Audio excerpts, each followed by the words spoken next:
আসসালামু আলাইকুম guys, welcome to my channel. আজ আমি আপনাদের সাথে শেয়ার করব কিভাবে শাকুর রান্না করতে হয়। যারা অসুস্থ বা ছোট বাচ্চা সবাই এটা পছন্দ করে, ডায়াবেটিসের রোগীরাও এটা পছন্দ করে। তো এই শাকুটা আপনাদের সাথে আমি শেয়ার করছি।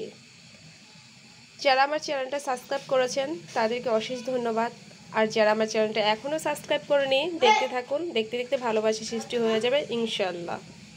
তো এখানে আমার শাকু রান্না করার জন্য আগে আমি এই যে কী লাগবে দেখুন। মশলা লাগবে, লবণ পরিমাণ মতো লাগবে, চিনি এখানে কম দেব কেননা ডায়াবেটিসের রোগী খাবে, তার জন্য চিনির পরিমাণটা কম হবে। এখানে গরুর দুধ নিয়েছি, আমি জাল দিয়ে নিয়েছি গরুর দুধটা। তারপর আমি যখন রান্না করব ওইখানে পানির মিক্স করব। এখানে শাকুর দানা, এখানে আমি পাতিলের মধ্যে একটু পানি দিয়েছি। পানিটার মধ্যে এখন আমি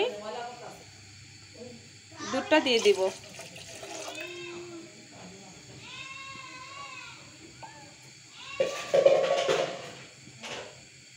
চিনিটা দিয়ে দিব, চিনি। আর যারা ডায়াবেটিসের রোগী নয়, সাধারণ মানুষ, তারা কিন্তু চিনির পরিমাণটা আরেকটু লাগবে।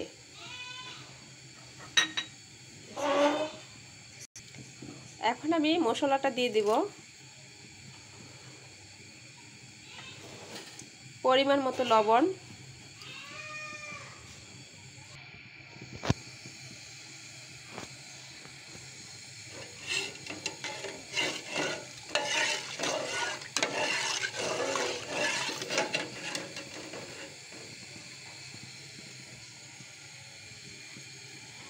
এই পর্যায়ে আমি শাকুগুলো দিয়ে দিব।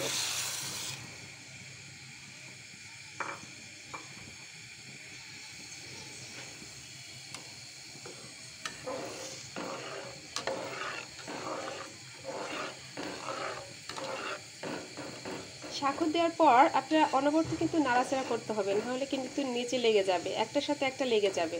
তার জন্য নাড়াচাড়া করতে হবে বারবার এভাবে।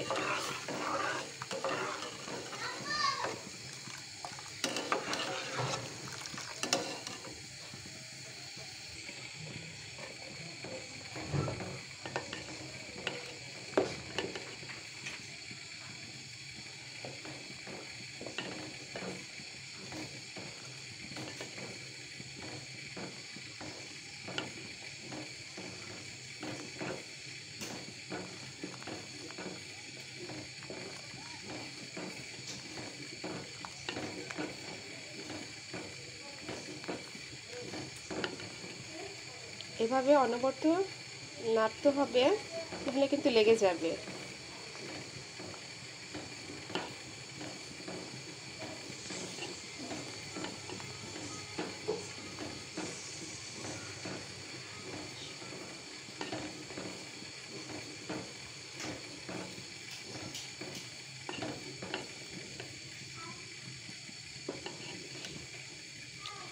যাদের ক্যালসিয়ামের সমস্যা তারা কিন্তু এটা খেতে পারেন, সেটা আমার কথা না, ডক্টরের পরামর্শ, সেটাই আমি বললাম।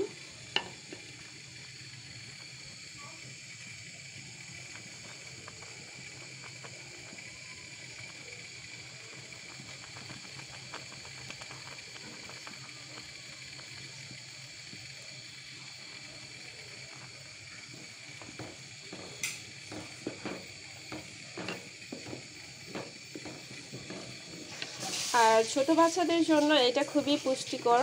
যে খাবারগুলো, যে বাচ্চাগুলো খাবার রুচি নিয়ে খেতে পারে না, স্বাস্থ্য একেবারেই নেই, তাদের জন্য এটা কিন্তু খুবই উপযোগী। আর এটা কিন্তু বাসায় যদি ট্রাই করে রান্না করে দিতে পারেন, সেই বাচ্চাগুলো খুব স্বাস্থ্যবান, হেলদি হবে। আর যারা ডায়াবেটিসের রোগী, বয়স্ক, তাদের জন্য এটা খুব ভালো। যারা ক্যালসিয়াম নেই, তাদের শরীরে হাঁটুতে ব্যথা করে, তাদের জন্য কিন্তু এটা খুব ভালো, উপকারী। সেটা আমার কথা নয়, একটা ডক্টরের পরামর্শ অনুযায়ী সেটা আমি আপনাদের বলছি। এটা আপনারা বাসায় রান্না করে আপনারা খেতে পারেন, তাহলে দেখবেন ক্যালসিয়ামের সমস্যাটা অনেকভাবে দূর হয়ে যাবে। আর বাচ্চাদের রুচি হবে খাবারের জন্য। আর যারা একেবারে অসুস্থ তারাও কিন্তু এটা খেতে পারেন।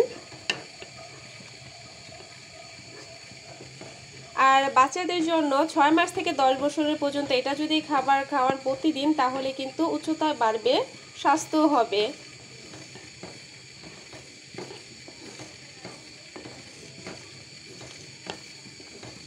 অনবরত এরকম নাড়াচাড়া করতে হবে।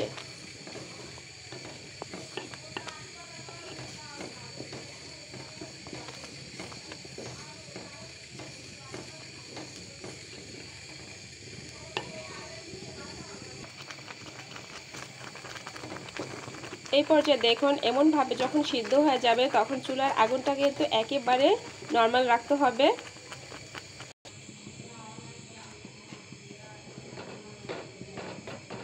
দেখুন আমার 90% হয়ে গেছে।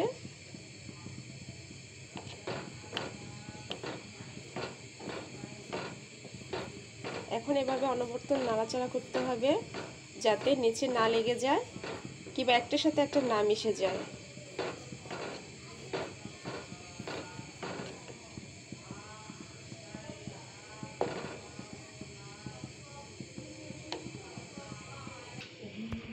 আমার রান্না কমপ্লিট হয়ে গেছে।